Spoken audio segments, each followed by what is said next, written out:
Release of 21st Century funds is good news for schools trying to keep after-school programs going, but it's still just a fraction of the $6 billion that was put on hold.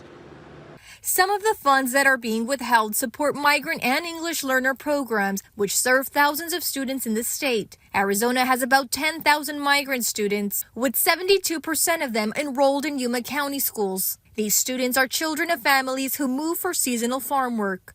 Their parents get up at 4 o'clock in the morning, get on a bus, go 70 miles and cut lettuce all day.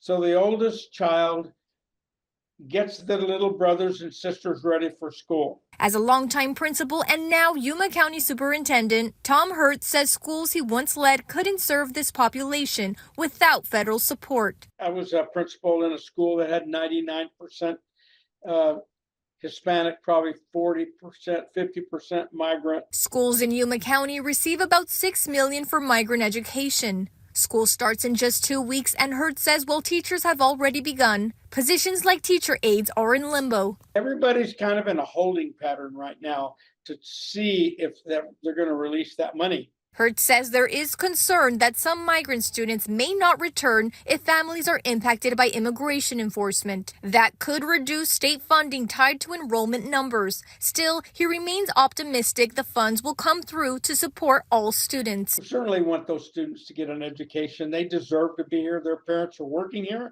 Their parents are paying taxes.